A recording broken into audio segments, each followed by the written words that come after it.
Welcome back, and thank you for watching this review of the Kell Knives Piranha. About a year and a half ago, I purchased my first Kell knife, the Taylor's Ridge Fixed Blade. I did an initial unboxing video where I sort of described my initial impressions and overall joy and excitement at receiving this knife. I had a lot of nice things to say about it, and Tim of Kell Knives saw what I had to say. He liked what I had to say, and offered to send me another knife that I might be interested in for the sake of reviewing it. And obviously, being super impressed and pleased with the way this knife came, I could not wait to take him up on that offer. The knife that I wanted to try was the Kell Knives Piranha, so he sent one along, and unfortunately, it's been over a year now since I received this knife, and I've been intending to post the review of this. I've recorded it dozens of times, but due to technical difficulties and challenges with my devices, I was not able to. Having transcended those issues, I am proud to present my review of the Kell Knives Piranha. So without further ado, let's get into it. First things first, this knife is 5.75 inches in overall length, just under 6 inches, so it's super pocketable, easy to carry, lightweight, and for how small it is absolutely capable and useful. The cutting edge is 2.5 inches. The blade actually might be closer to 2.75, but you've got the sharpener's choil there, and then this really nice chunky high finger guard, which I really like. That puts plenty of separation between your valuable fingers and the actual business end of the cutting tool. So I really appreciate that, especially on a smaller fixed blade. Some of the smaller fixed blades I have don't really have that pronounced finger choil, but I definitely appreciate it because it does provide that extra bit of positive grip and security in the hand. G10 handle scales. The handles are 3 inches long, and they are fastened on using these stainless steel 9/64 Allen hardware.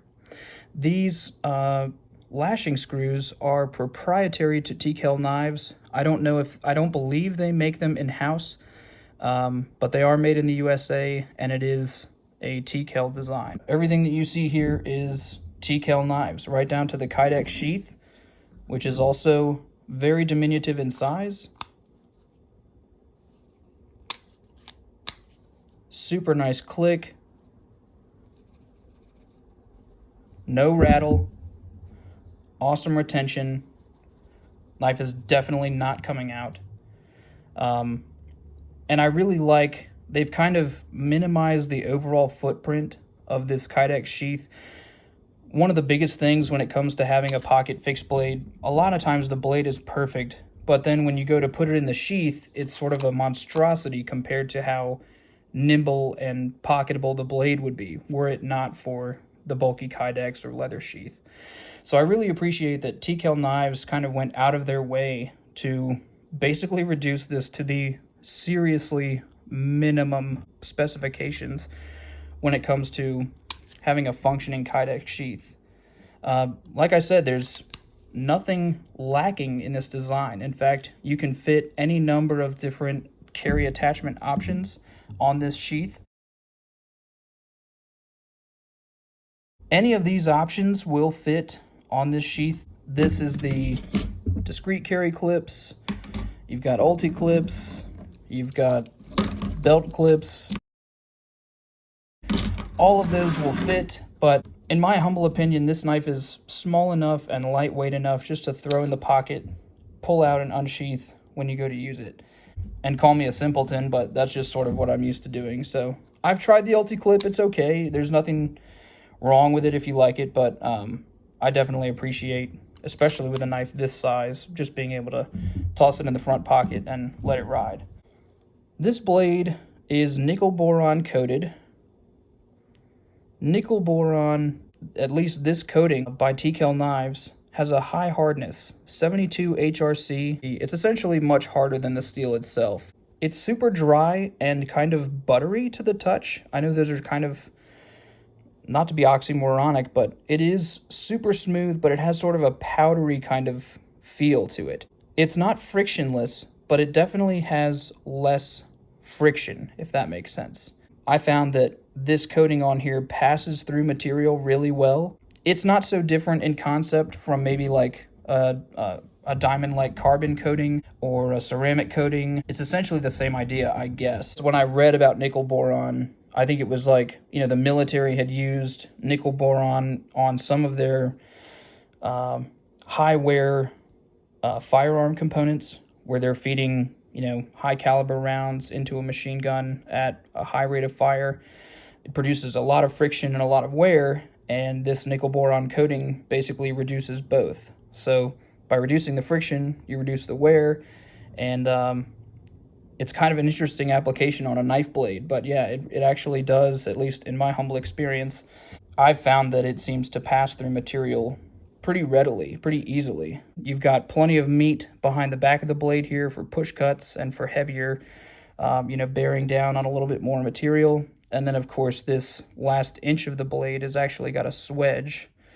And that makes it really nice for either piercing or cutting through material as you're passing through it. This sort of creates some relief in between whatever it is that you're cutting, and that helps it pass a little bit more effectively. In my opinion, there's no stone unturned in this design of this knife. There's actually a lot that I really like about the G10 handles. They kind of have this, I don't know if you call that stippling, but it almost has kind of a fabric, sort of like a tablecloth, cross-stitched kind of feel to it. Basically, that provides a little bit of extra traction. I've found especially when it's wet or a little bit slick, you definitely still feel that on the actual flats of the grip, which is really nice.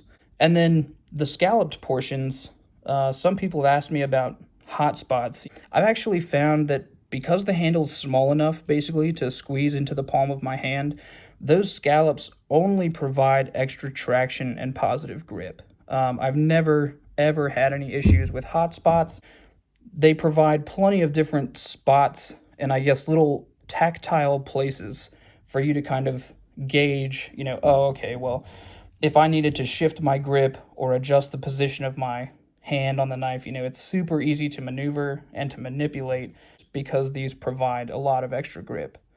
So no hot spots whatsoever. It is a small handle, but I think because of the way this back section kind of ramps like this, my pinky is able to wrap around the back there, get into that scalloped portion, and then it wraps around onto the top of the actual blade itself. So there's no part of the handle that isn't in use. Nothing is sticking out. There's no extra to see, but it actually does lock into the hand and provide a secure grip. It really feels great. I mean, I can't overstate how nimble and easy to use this knife is. This high fingered guard, which I really appreciate because that is essentially where you're putting most of your traction, most of your pressure. That high finger guard, you're not going to slip out onto the blade, and it's certainly not going to go anywhere once it's in your hand. It is absolutely locked in. And the nice thing about a fixed blade EDC is that there are no parts to fail. This is just a super simple tool, super easy to carry. In my opinion, it is just the absolute perfect everyday carry fixed blade. That is initially what drew me to this knife. I appreciated the size and the heft of the Taylor's Ridge. It's a great camp knife.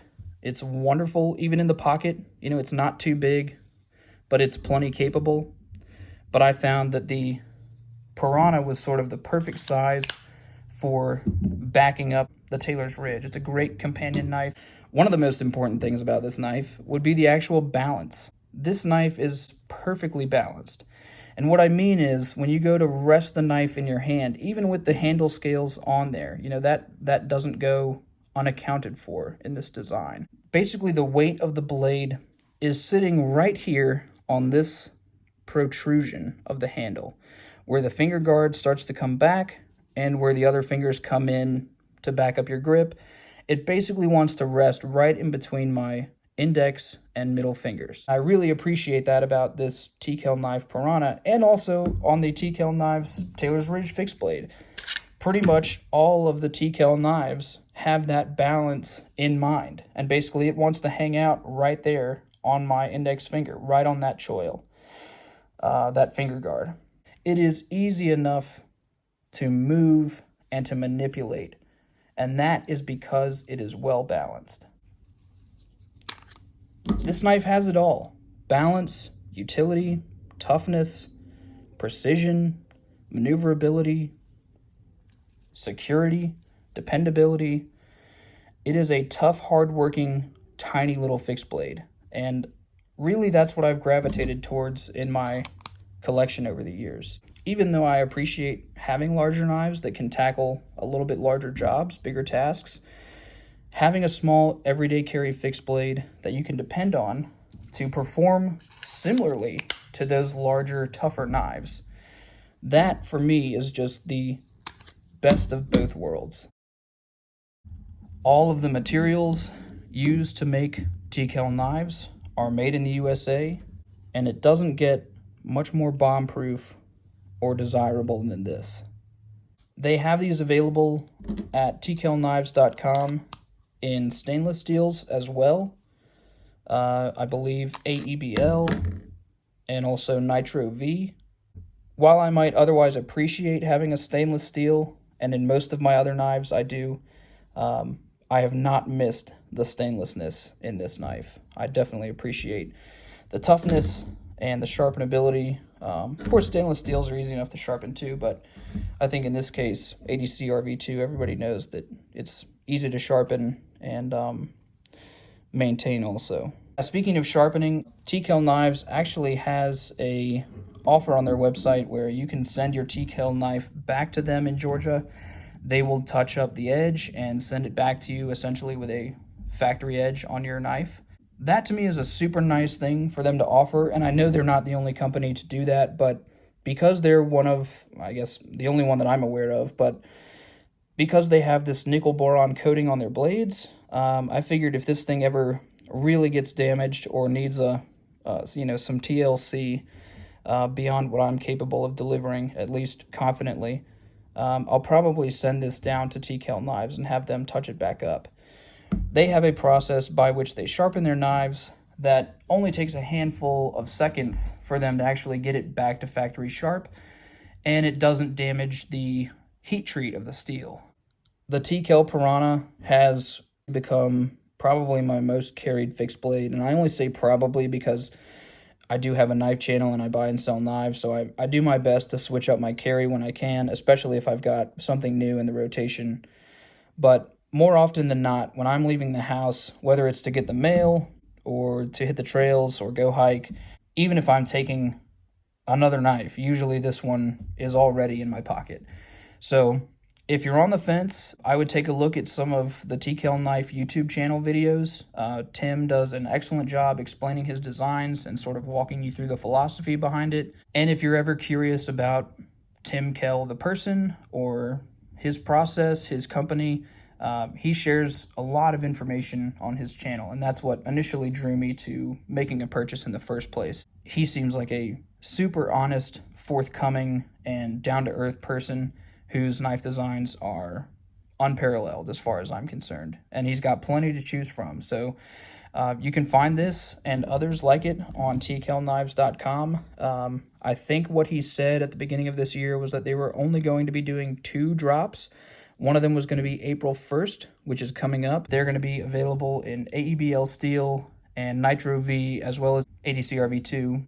And there are a bunch of different models to choose from that aren't the Piranha. So I can't say enough good things about this knife. I've really enjoyed carrying it. I'm super grateful to Tim that he believed in this channel and my kind words enough to send this knife to me for me to enjoy, and for me to share my thoughts with you all. So I appreciate the opportunity. Thank you for watching, and waste no time in checking out Kell Knives. The Kell Knives Piranha, the perfect EDC fixed blade, definitely.